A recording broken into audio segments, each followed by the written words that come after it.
Okay, welcome back. Welcome back to the this week. I think last week, what I did was teaching you and telling you the things right beyond fluency.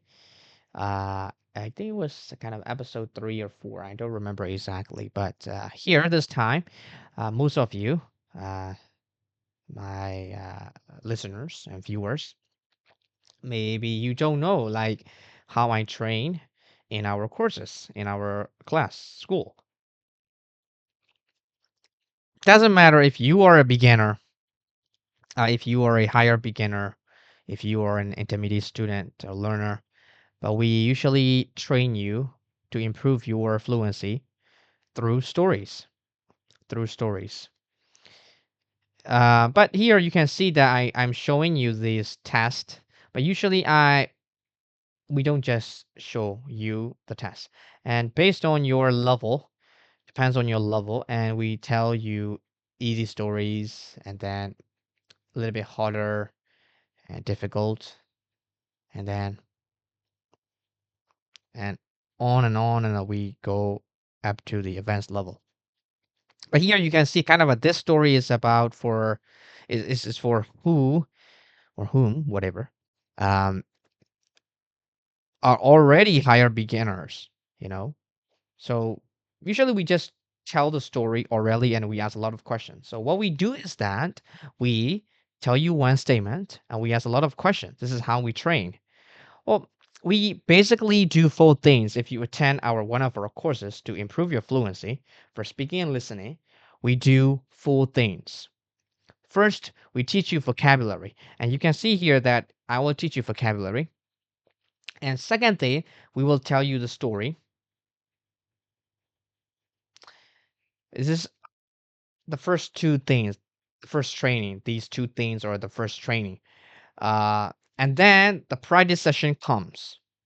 When the practice section comes, we let you practice how you should use these words in reality, and we will teach you to have the ability of asking questions step by step and then randomly like a conversation. So we do these are four things that we train you to become fluent in English. First, we tell you vocabulary, we teach you vocabulary, we explain vocabulary to you, and if you understand, we start telling the story. And after that, when we tell the story, of course, you will see I will just give you a sample, kind of an example. And then after that, why do we just follow these four things? Why do we do these four things that are important? Well, you need repetition. So because we explain the vocabulary to you and you understand, we explain again and again in English, of course, but in a way that you understand. And we start telling the story and you also hear the words and sentences and you practice, right? The last two things are for you to practice. When you hear the words again, structures again, this is how you get the grammar and naturally. Of course, we have a uh, our own way of teaching, right? Our style of teaching, and also that's not enough, but we also have other things to help you. But here, these are the four main things that we do to help you speak English fluently and better. So let's get started. So maybe let's see that you're not pretend that you are not seeing this test. And then I will tell you the story. So let's get started. So you have to imagine that you are in the class and I tell the story to you, step by step, statement by statement. Now let's get started. It was Sam, the spider's 30th birthday. And I ask the question now. Whose birthday was it? Sam the spider's 30th birthday. Who was Sam? The spider. Right, you answer. Who was the spider? Sam was a spider. Was it Sam or Penelope? the spider's 30th birthday? You answer, Sam. It was Sam the spider's 30th birthday. And I would say, yes, correct. And was it Penelope, the spider's 30th marriage? You say no.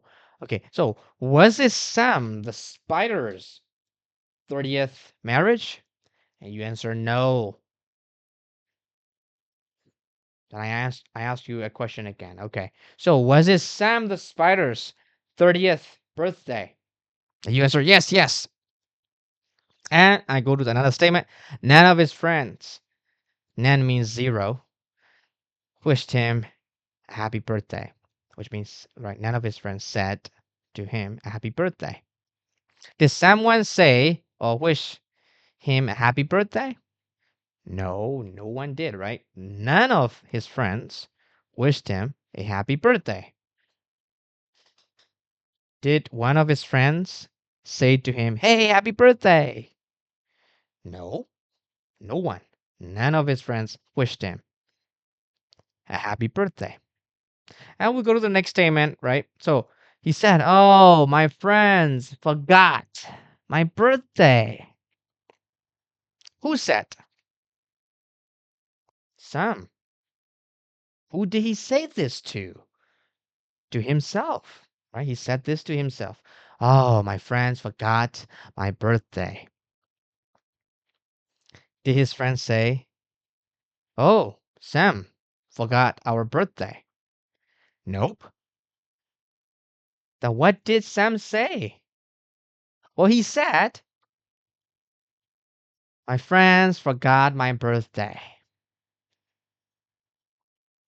Right? And then okay, Tom and Melissa called Sam and they invited him to come to their house to watch a movie. Tom, his friend, said, the more the merrier.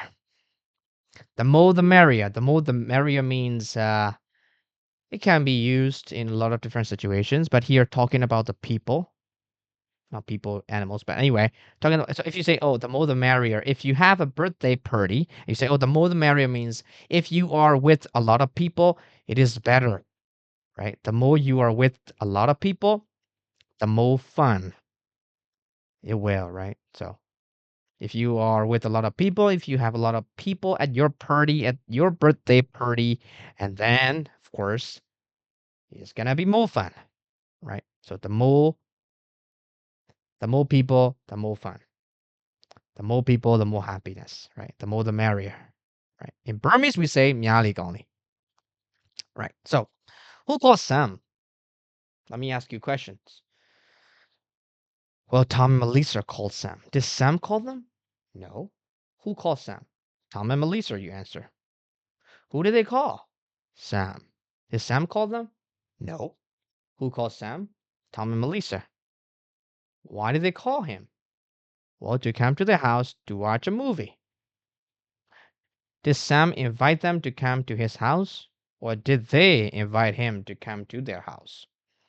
And you answer, yeah, of course, they invited him. They invited him to come to their house to watch a movie. What did Tom say? The more the merrier. Did Tom say, if we have a lot of friends, we're going to have more fun? Yes, that's what Tom said, right? Tom said, the more the merrier, which means if we have a lot of friends at our party, birthday party, well, of course, we're going to have more fun. So much fun. And Sam thought about the pros and cons of going to the house. Pros means benefits, cons mean not benefits. So, right. So you understand now. I'm not doing that anymore because you understand how we go. And I teach you vocabulary and then I ask a lot of questions. This is how we go. And then by practicing a lot, you will get a lot of the repetition of the sentences and structures and grammars, of course, natural. And of course, it's not enough that we teach you vocabulary and we ask a lot of questions. But there are two practices left. They are more important. So if you join one of our courses, you can learn these practices, and your fluency will be better and better, I promise. Now, because of what is happening in Myanmar, I cannot just show you, it's their privacy, right? That I cannot tell you, right, who recommends and right, but I have helped a lot of people who become fluent in English, very confident. You can be one of those people if you join one of our courses. So one thing that people like about our courses is that we don't teach you grammar, rules, and facts, but still you can speak English naturally with correct grammar. How do we do that? Well, we have our method actually, right? So people they argue that well, of course, well we have to learn grammar, study grammar. Well, if you are the one who likes grammar study, keep learning. I'm not judging you and say negative things about you. If you like it, just go and do it. But majority that I mean a lot of people, a lot of percentages. I mean maybe over 80 or 85. Those people have a problem with simple speaking. And if I ask them, do you know grammar rules? And yeah, they will say, yeah, I know a lot of them. This is what we have studied through our life. And most of them cannot speak even with a simple statement in a correct way by using, I mean, what they know. So this is a sign that grammar studying is not working for most of majority. And if you're one of those people who cannot speak English with a simple word or simple statement, whatever you want to say, Import English is for you. Okay. And you will be fluent, we promise. But you have to follow our methods exactly. And oh, well, this is a kind of a speaking training that I show you. But we also have a whole course to help your listening better and better. We also give you instructions, kind of full instructions to improve your listening. Well, you can see a lot of the things right on social media that if you improve your English with movies and if you improve your English with sounds, well, if that they work, majority, a lot of people should have um, well, they should speak, right? They should be able to speak English fluently. You have a way.